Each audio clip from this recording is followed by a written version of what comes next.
आरक्षण इसीलिए नहीं है कि एकलव्य कमजोर है, आरक्षण बल्कि इसीलिए है कि द्रोणाचार्य जैसे हरामखोर लोग इस देश में हैं।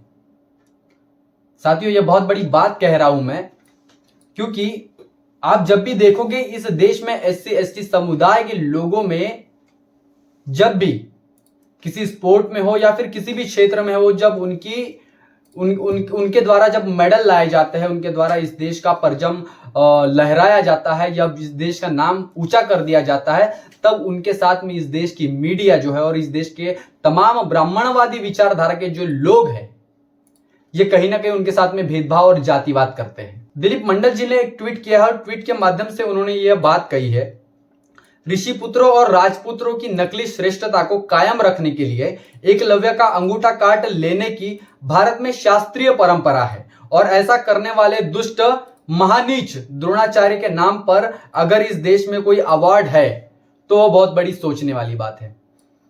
इसीलिए साथियों, मैंने शुरुआत में वो बात कही। आइए बात करते हैं क्या है पूरा मुद्दा।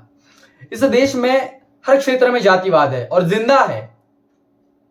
जातियां बनाने वालों को जाति से मिला हुआ आरक्षण तो हमेशा दिखता है, लेकिन उनको जाति से मिला हुआ भेदभाव कभी नजर नहीं आता। जाति से हो रहे उत्पीड़न के बारे में वो कभी बात नहीं कहते हैं। आज आप देखोगे तो द थिंग के माध्यम से ही हमने इस देश में आरक्षण के खिलाफ में करणी सेना ने और तमाम जो मांगे हैं उन्होंने वो मांगे की है। इसके खिलाफ वो लोग जो है सुप्रीम कोर्ट में जाने वाले हैं और वो धरना प्रदर्शन कर रहे हैं, जो भी हो। लेकिन द थिंग ने इस बात को समाज को बताया है कि देखिए इस तरीके के लोग हैं। बताने का उद्देश्य यह है कि इनको आरक्षण दिखता है, इनको जाति से मिला हुआ भेदभाव कभी नहीं दिखता, इनको जाति से मिली हुई सहूलियत दिखती है, लेकिन हजारों वर्षों से जाति से हो रहा उत्पीड़न कभी नहीं दिखता। द्रोणाचार्य और एकलव्य की बात आज उन्होंने इसीलिए कही कि आज जो है किसी भी क्षेत्र में द्रोणाचार्य की मानसिकता वाले जो लोग हैं जीवित होने के कारण इस देश के एकलव्य को उसकी प्रतिभा दिखाने के लिए आरक्षण का सहारा लेना पड़ता है। सबसे पहले आरक्षण को भी समझना जरूरी है। यह आरक्षण कोई नियुक्ति पत्र नहीं देता है, आरक्षण तुमको उस जगह में जाने की सहूलियत देता है, लेकिन सहूलियत एडमिशन हो जाने के बाद में पेपर तो दोनों स्टूडेंट का सेम ही होता है। जो जनरल के बच्चे को पेपर देना पड़ता है वही एससी एसटी ओबीसी के बच्चे को पेपर देना होता है। क्वेश्चन सेम आते हैं, लिखने के तरीके दोनों के एक जैसे होते हैं, लेकिन इस बात को यहाँ के मानसिकता के जो लोग हैं, मनुवादी मानसिकता के लोग हैं, वो समझ नहीं पा रहे और वो समझना नहीं चाहते हैं। पीवी सिंधु का नाम आपने सुना होगा। इस देश में कोई अगर क्रिकेटर होता है, अगर वो उच्च जाति से है या फिर कोई और स्पोर्टमैन है जो उच्च जाति से है और उसने देश का नाम रोशन किया है, तो उसके लिए टीवी मीडिया जो है रात दिन उसके गुणगान गाएगी, रात दिन उसको गोल्ड मेडल की जो है दुहाइयां देने लगेगी। लेकिन इस देश में ऐसे भी कई उदाहरण है जो इस देश में देश के लिए गोल्ड मेडल जीत करके लाते हैं। ताजा उदाहरण मैं आपको बताऊंगा। दलित समुदाय की एक बेटी ने, राजस्थान की एक बेटी जिन्होंने प्रिया सिंह नाम की वो लड़की है, जिन्होंने महिला बॉडी बिल्डिंग में इस देश में देश को गोल्ड मेडल दिलाने की सबसे बड़ा जो गौरव है वो देश के नाम किया है।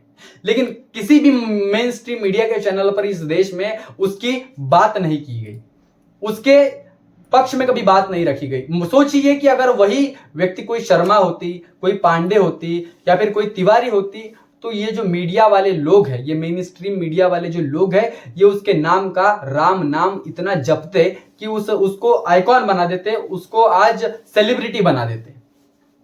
समझना होगा आपको।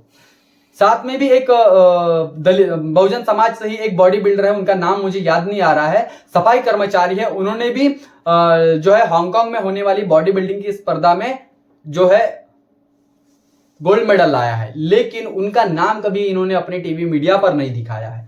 इस तरीके का जातिवाद आज भी इनके दिमाग में पनप रहा है और ये उस लेवल पर गए हैं, उस स्तर पर गए हैं, ये किसी जाति की वजह से नहीं गए हैं या फिर वहां पर कोई आरक्षण नहीं होता है। साथियों, स्पोर्ट में कभी मैं तमाम लोगों को यह बताना चाहता हूं, स्पोर्ट में कोई आरक्षण नहीं होता है। वो अपनी प्रतिभा की वजह से, अपने बॉडी बिल्डिंग और अपने तमाम उनके पास में जो चीजें होती है उनका प्रदर्शन करने के बाद में वो वहां पर जाते हैं और देश के लिए लड़ते हैं, गोल्ड मेडल लेके आते हैं। और ये गर्व की बात है। बहुजन समाज ने हर चुनौतियों का सामना करते हुए इस देश में जो है कड़ी से कड़ी चुनौतियों का सामना कर वो हर चीज हासिल की है जो वो समाज जो है वो हासिल कर सकता है। उन्होंने बताया है कि हमको सिर्फ संविधान ने हमको सहूलियत नहीं दी है, संविधान ने हमको रास्ता बताया, हम उस रास्ते पर चलने के बाद में जो इस देश को दे सकते हैं और उसके समाज की स्थिति को मजबूत करने का काम यहां पर लोग कर सकते हैं। सचिन तेंदुलकर क्रिकेट के क्षेत्र में सबसे बड़ा नाम, जिसको मास्टर ब्लास्टर कहा जाता है। इनके ही समकालीन विनोद कांबली नाम के एक बल्लेबाज हुआ करते थे। क्या हुआ उनका? जाति की वजह से उनका करियर खत्म हो गया साथियों।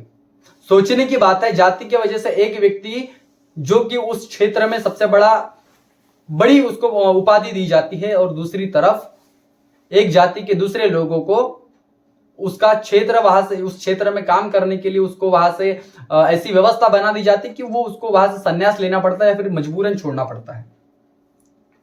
हिमा दास का नाम सुना होगा आपने। हिमा दास ने इस देश के लिए लगातार 6 बार गोल्ड मेडल जीता था। फ्लाइंग गर्ल के नाम से वो आज जानी जाती है। पीटी उषा का नाम सुना होगा। ये महिला होने के बावजूद में देश के लिए जब गोल्ड मेडल लाती है तो इनके साथ में वह सम्मान नहीं इनको मिला जाता, सम्मानजनक इनके साथ में व्यवहार इस देश में नहीं किया जाता। इसलिए दिलीप मंडल साहब ने शुरुआत में ही कहा था कि जिस तरीके से इस देश में मनुवादी विचारधारा और द्रोणाचार्य के मानसिकता के जैसे लोग हैं, इस देश में एकलव्य का शोषण होता रहेगा, एकलव्य को जो है उसका करियर खत्म कर दिया जाएगा। विराट कोहली का नाम आपको पता होगा, और साथ ही सूर्य कुमार यादव, जो आज क्रिकेट में इतना जबरदस्त काम कर रहे हैं, जो बहुजन समाज से आते हैं, ओबीसी समाज से आते हैं, वो भी कहीं ना कहीं इस देश में अपनी प्रतिभा को दिखाने में कम नहीं है। ये समझना होगा आपको। बहुजन समाज में बहुत बड़ी प्रतिभा है, बहुत हर क्षेत्र में काम करने के लिए हमेशा तत्पर रहते हैं, और हर क्षेत्र में जहां जाते हैं वहां देश का झंडा लहरा के आते हैं। लेकिन कुछ द्रोणाचार्य मानसिकता के लोग, मनवादी मानसिकता के लोग, जो इस देश में अर्जुन को सफल करने के लिए एकलव्य के करियर को खत्म कर देते हैं, ऐसे लोग जो है वो आज भी समाज में पनप रहे हैं, जो जातिवाद को बढ़ावा देते हैं,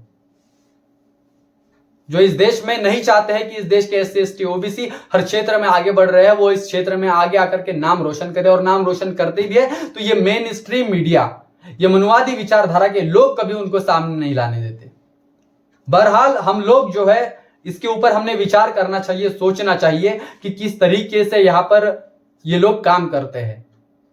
दिलीप मंडल साहब जो कि हमेशा से ही ऐसे मुद्दों पर आवाज उठाते रहते हैं, और ऐसे मुद्दों पर वो हमेशा से बात करते हैं। उसी मुद्दे को लेकर के आज द थिंग ने यह पहल की है, और उनके द्वारा यह बताया गया है कि ऐसे अगर तरीके के ऐसे लोगों के नाम पर, महान जातिवादी लोगों के नाम पर अगर उनका पुरस्कार दिया जाता है तो इस देश की सरकार भी कितनी नीच मानसिकता की है, जो कि इस देश के एससी एसटी ओबीसी को नीचा समझती है। यह समझना होगा आपको। आप क्या सोचते हैं, आपकी क्या राय है? साथियों कमेंट करके जरूर बताएं। बने रहे द थिंग के साथ, तब तक के लिए जय भीम, जय भारत। बहुजन विचारधारा को घर घर तक पहुंचाने के लिए हमारे YouTube चैनल को सब्सक्राइब करें, लाइक करें, कमेंट करें, शेयर करें और बेल आइकन की घंटी दबाना ना भूलें।